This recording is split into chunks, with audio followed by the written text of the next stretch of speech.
Well, here we are once again, starting another, well, a bitterly cold week, I guess. The weather forecast is saying that it's not going to let up. Is that the way it is in Donegal, Pat?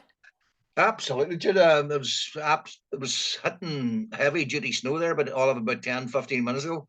Now Oh. it's stopped, but it's bitterly cold. I mean Baltic, really. Well, you see, it looks, if you look out the window here, it looks absolutely beautiful. It might be a Uh, spring day, but no, then I look at the temperature and I see it's -1 or something. yeah, like So, we've got two dogs, and they've been inside all day. It's just too cold to put them out, or mhm, God bless mhm. them. So that's the first day this has happened. Is it? I think the rule is, well, if it's less than -4, you have to bring them in. Well, minus usually most days it's above 4, but Uh, today it's uh, -1. Yeah, Well, okay. I was going to ask you about your dogs, but we'll put that off for another time. Let's get cracking on the stories. You very kindly have put together a number of possibilities here. So, can we start with this one about the Newry Reporter uh, yeah. and local Jude, papers generally? aye, Jude, it seemed I'm aware of it because I've been hearing it a lot this last while. On I think it was Friday, Gordon Burns. Maybe you remember Gordon Burns. Remember on ITV at the start of the Troubles, Gordon Burns was the main news presenter, and he was sort of legendary or iconic. I remember the word. He was the guy that did all the interviews with Martin McGuinness and not Martin Mm. McGuinness, John Hume and Ian Paisley. I remember there were sparks coming off the tables and smell that man's breath and whatever else. Remember all that sort of. Gordon Yeah. Burns was well in our house he was anyway because I remember for a couple of years, probably in the 74, 75, 76, when it was hot and heavy, Mm. Gordon Burns was the man. He was on every night, and there was all the rest. Anyway, his grandfather founded, I didn't realize he had any connection because he always had this English accent. I didn't realize he had any connection with Northern Ireland. But Yeah. his grandfather founded the Newry Reporter 155 Oh, years ago, right. Yeah. something like Yeah. that. And there at the weekend, he was talking to BBC Northern Ireland, and he said, or BBC Ulu, as you would like to call it, and he said that he was actually sort of heartbroken that he found it very emotional the fact that the paper is now closing. Oh. He said he and his brother had come over in 2017 for the 150th anniversary of the paper, and he was showing around the town, he was showing around the building where his grandfather had set up the paper and all the rest of it. But Jude, he is basically simply, I think, the forerunner to an avalanche that's coming. A lot of papers that we know nowadays, I don't think will make it to the end of this year. Well, we can see the signs of that, Pat. I can see, I imagine that you would feel this more than I would, but I think I can empathize with it. The fact that a newspaper is it's such a vibrant part of a community if it's working Yeah, right, and yeah, it's essentially it's pulling together what's going on, yeah, and people look to it. It's almost as important as the local, well, more important now than the local church or even the local absolutely. school or the post office Yeah, or whatever. So I can see why people would get upset at the notion of it going, and they'd go into the building and they'd remember so many occasions when yeah, they were rushing to do this and there was crises and so on. The thing is, we know that print newspapers are on their way out. I yeah. don't. I haven't bought a print. I bought one print newspaper in the last, what, 5 years, and that Uh, was only because I couldn't get my hands on my computer or something. yeah. Uh, and I find it almost alien to start looking through the pages now and get my hands kind of dirty. Uh, Um, I, I suppose I lament this the going of these the fact that these organs die, yeah. but it's you gotta it's progress or Yeah, but decline or whatever. It's but here's the thing. change happens. Change right here to here. But here's the bigger. There's a guy, by the way, on about half an hour after I was reading this thing about Gordon Burns. Yeah. There's a friend of mine. He's on Facebook and he lives in Oregon, and I think it's called the Medford Mail Tribune. It's been the paper, he says, served their community for 150 years. It Yeah. won Pulitzer Prize for journalism. It closed last Friday, apparently. And he's very sort of cut up about it. He says because it was a community organ that sort of kept people informed and all that. But right here's the bigger point. Right. See, when I was editor of the Dairy Journal, if, say, Martin McGuinness had, let's hypothetically said, I accuse John Hume of selling out the Nationalist people in his negotiations with the British, Mm. whatever, Yeah. we would be obligated to ring John Hume and says, Martin McGuinness has accused such and such, and John would give his side. Mm. Over the years, Gregory Campbell had, the DUP, even though the Journal would have been considered a nationalist paper, Gregory got regular front page news, regular lead stories. I remember even one occasion, Willie Hay, who was the former Assembly Speaker, somebody had attacked the Journal, and I said, he was in the office one day, and I said, whatever to Willie, and Willie says, Pat, I'll have no problem going public and saying, I've always got fair treatment from Mm-hmm. the Journal. Mm. So here's the thing. And of course, Jude, one final point I should see, if I say something libelous about you, what if it went in print, you had the option of suing me in a court of law and all the rest. Yeah. Right. Those were all the checks and balances your local newspaper had to go through. Yeah. Social media. Dude, I have seen things, and I mean serious allegations, unsubstantiated, totally libelous, and they're getting away with it. And the thing about the social media is global, but there's no global regulation. Every country can do its own thing. And see some of the stuff that's up. I know allegations about people that they're pedophiles with absolutely not a substantive fact to back it up. It Some of sounds, the- it Go sounds a ahead. bit like the Wild West, Pat. And that might be not a bad analogy. It's a new Yeah, medium, yeah, and it's taking time for people to sort out how do you handle this beast. I yeah, think the problem with what you've just described is not with social media, it's how social media is regulated. I yeah, mean, if the newspapers, the Derry Journal or any other, and you're a reporter, if they'd been free to write stories whatever way they wanted to, with no yeah, question of anybody getting a fair hearing or sticking to the truth or anything else, yeah, it would have been appalling. But it yeah, wasn't, because it was regulated, because the yeah, laws were, guarding yeah, people and protecting people. yeah. I don't see any reason why countries can't cooperate and see to it that that kind of thing obtains in the social media. And there's certain advantages to social media too. Oh, well, there are, yeah. There's no doubt about it. But Jude, yeah. To carry on with your sort of metaphor or analogy, the Wild West one. Like, Jude, everybody at scattergun, they can do anything they want. Jude, I'm deadly serious. A couple of weeks back, I remember reading something about a certain gentleman, which is too dodgy even to mention. Mm. And I said to myself, "Oh shit! If I was an editor, I would be creaking in my boots. That if he sees that and he goes to his lawyer, we're in deep, deep trouble." Yet people say things. Everybody's a journalist these days, and I'm sort of wondering, a social media as good as everybody says this. Now, there's a democratization in the sense that people Yeah. like Murdoch, who for years ran the Sun and ran it to suit Mm. himself, his editors were told to support the Tory party and support, all that sort of stuff. Yeah. Yeah. There was but hey, Jude, most local newspapers were responsible or responsive to their local community, Yeah. and they often, led good campaigns. They often sort of campaigned for good projects. They often held things like, what are going wrong in the community to account. Who does that now? Yeah, I suppose that's the problem. You're right about the fact that the local paper was the local paper, Yeah, and to some extent, social media might be its universal reach might be a yeah, disadvantage in yeah, that people are more interested in what's right under their noses in their yeah, own towns. But again, there's no reason why you couldn't find ways of setting up social media sites that cater to a particular. There's no reason. I think they haven't worked out yet. Local yeah, papers, even national papers, haven't worked out how do we make this thing not necessarily even profitable, but possible yeah, financially, and serve the people in the same way. It could be done, of course, because yeah. you're Well, you writing see, still. I've reached the stage now. I'm getting really pissed off. If you're on social media like Facebook, and they Yeah, said, "Here, look at this guy in Australia. He's discovered a cure for whatever," yeah, and you're watching it, and the next thing, ad break, just right in the middle of it, and you think, is this just clickbait? They're just getting you on to.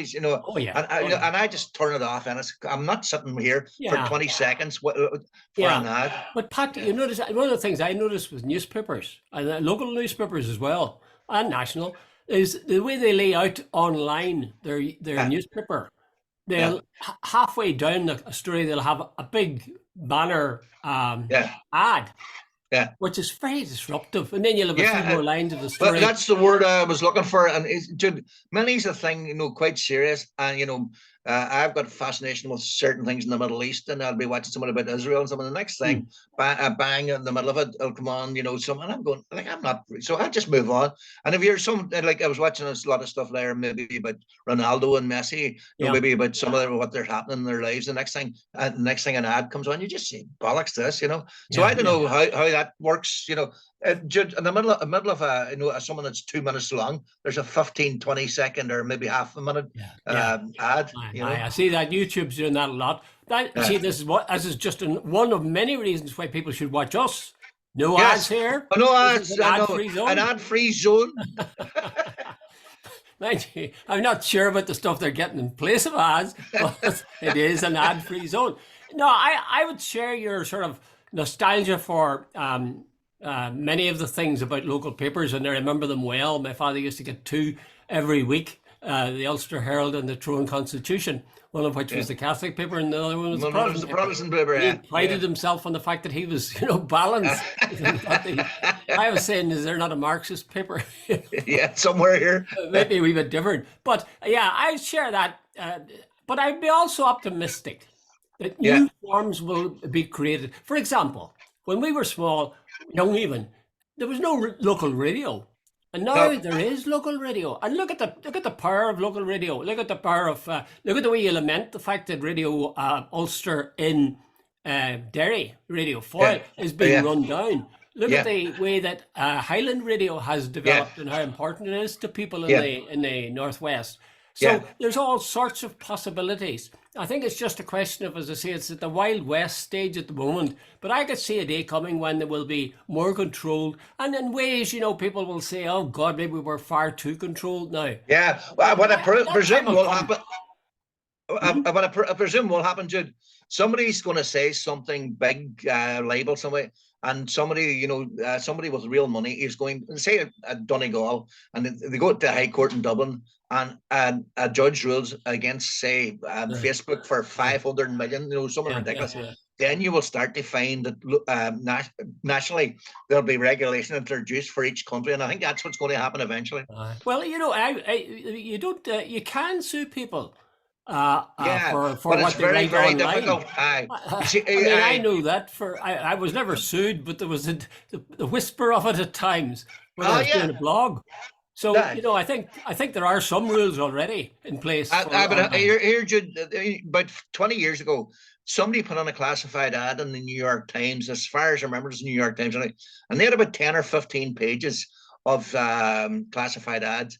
And anyway, it went to court, and the bottom line, the judge, the New York Times said, well, and if this is a ruling, there's no paper in the world will print a classified ad. No, tables for sale, 4 chairs, whatever, Yeah, yeah. that sort of stuff, Mm. because he said there is no way we can check out every classified ad for whatever, and Yeah, yeah. and the judge ruled that was reasonable, and so on, so on. Hmm, So hmm. a lot of the big providers, social media providers, are now hiding behind that. They're saying we can't be responsible for everything everybody puts up on it. We're simply the platform. The content is provided by others, and we're not responsible for the content. Well, Now, somewhere, Jude. Now that's a very rough guide of yeah, what's going on. But see, somewhere down the track, somebody is going to do something that's going to have an effect, and aye, then they're going to have to regulate it, because right absolutely. now, as you say, to use yours, the Wild West, and Yeah. it's a global phenomenon, but there's Uh-huh. no global rules. Yeah. Well, you look at it another way, it's exciting times, new things happening. Yeah, We'll have to find ways of, well, maybe not in our time, but our children and their children's children will have to find ways of somehow or another yeah, coping with it. I think there's an awful lot of promise in it. There are possibilities now that weren't possible in the past.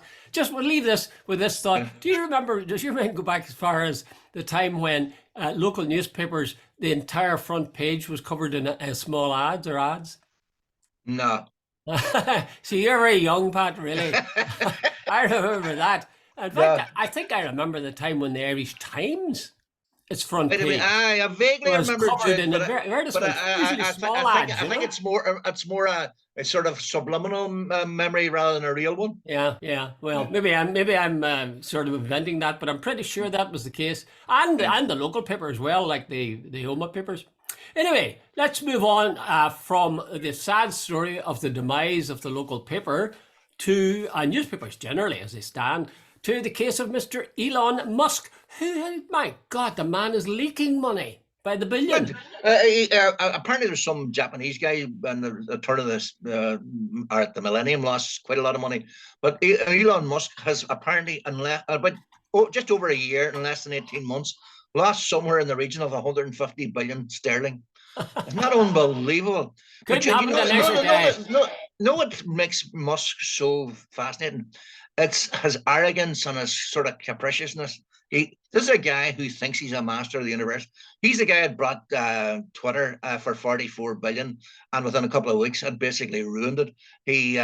And he's one of the right-wing guys. He says he's a free speech absolutist. In other words, he's allowing Donald Trump back on. And know your man Andrew Tate, who's been held out in Romania on rape charges and so on. Whose misogyny is, and I don't know whether he's guilty of any of the rape or the people trafficking, but he's certainly guilty of misogyny if you read his stuff he's posted.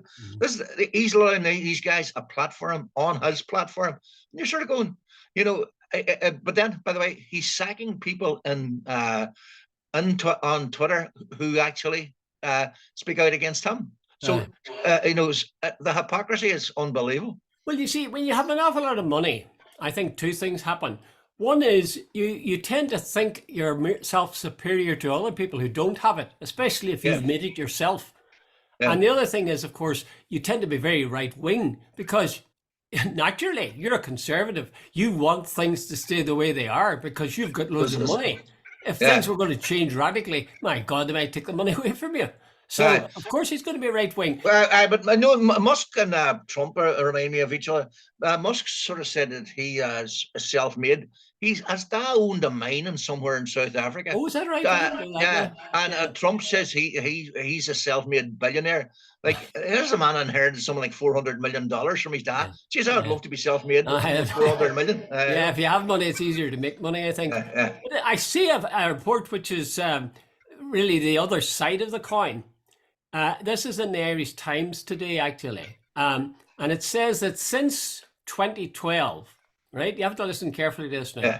Since 2012, the wealthiest 1% of the population have accumulated 70 times more wealth than the 50%, than the bottom 50%. Yeah.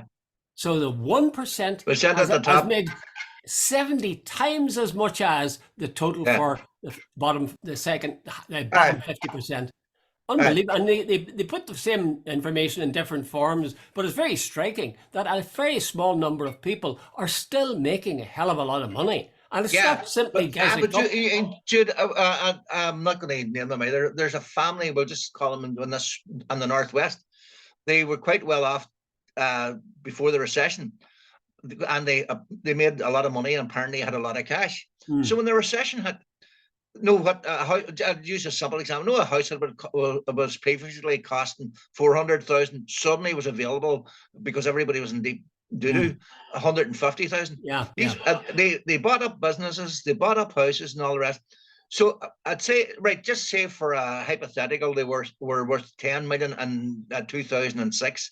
I'm giving you an unequivocal guarantee they're worth about 60 million today.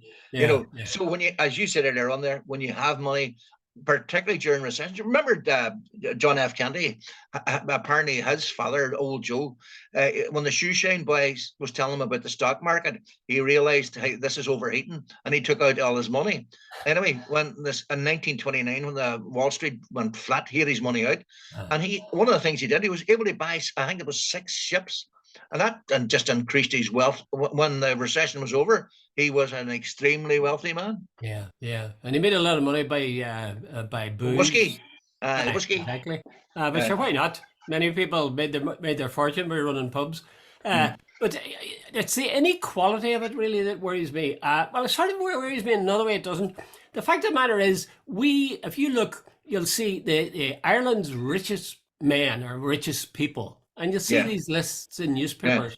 And despite myself, I can't help but feel a certain pride. Oh, God, look at that Irish people. Look, they're just as good as, Americans or Australians or anybody else.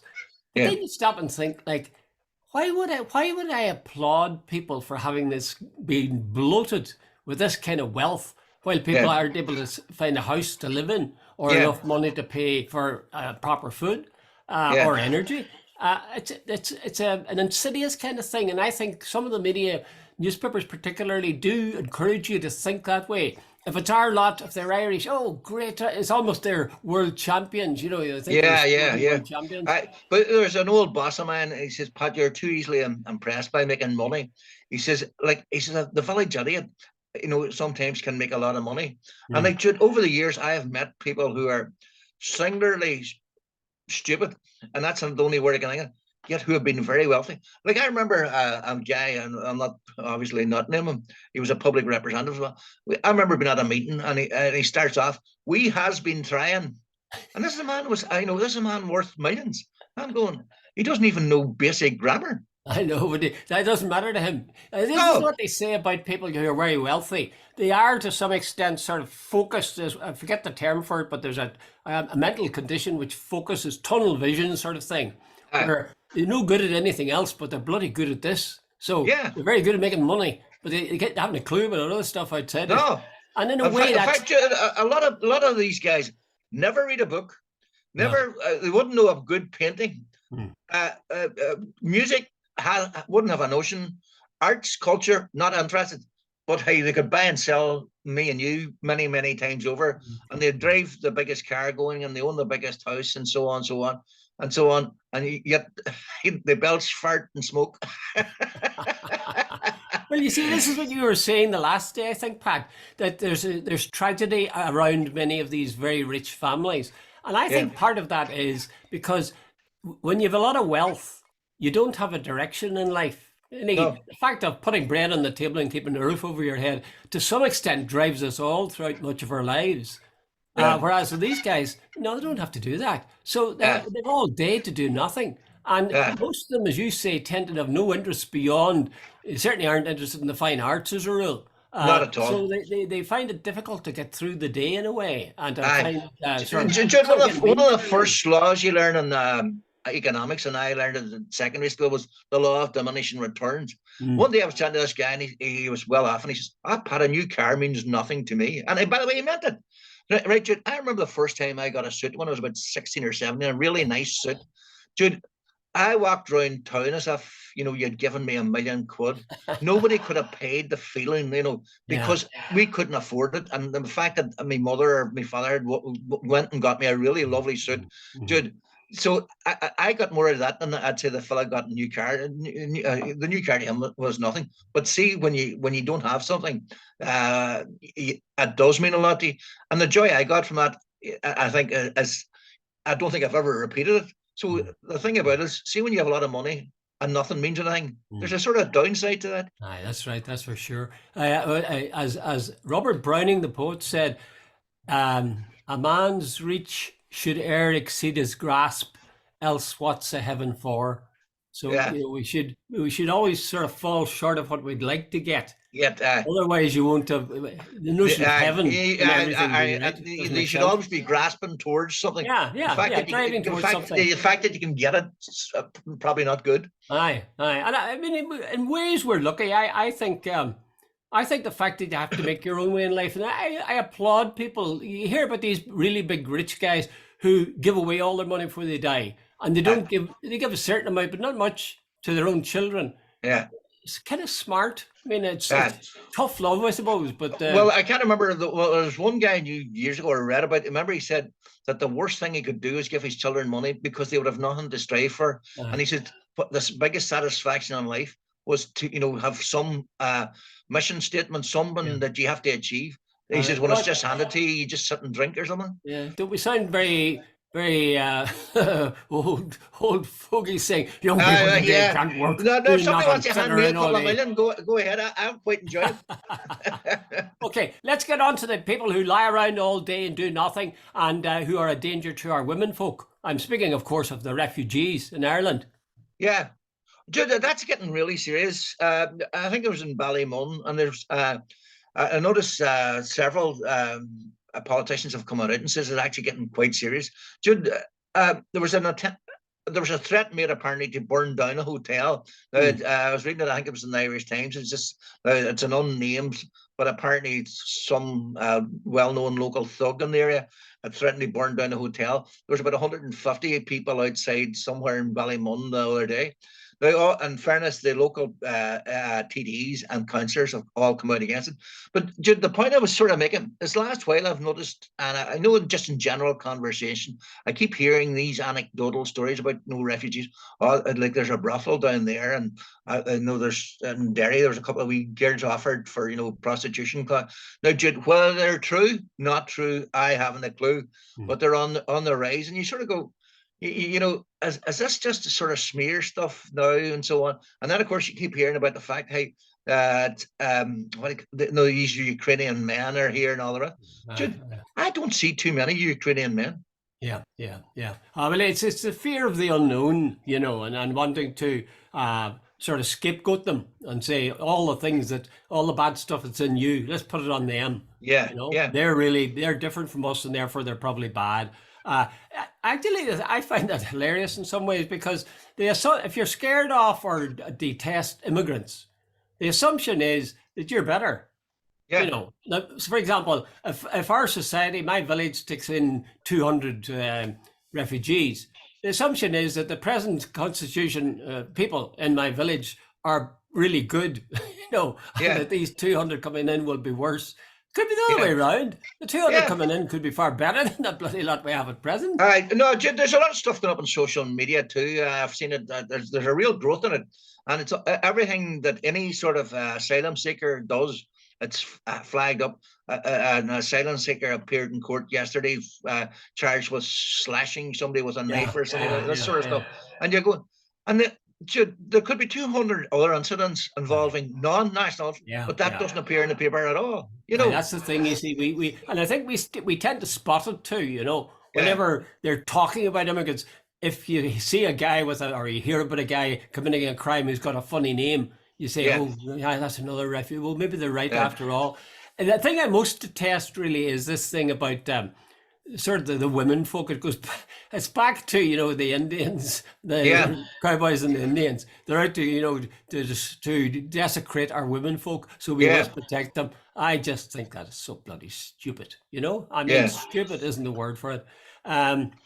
Anyway, I let them keep coming is all I say. But here's an interesting one. The minister for, I forget what he is. He's the minister for sort of integrating people or making them part of Ireland, has said that he wants to put immigrants on the pathway to citizenship.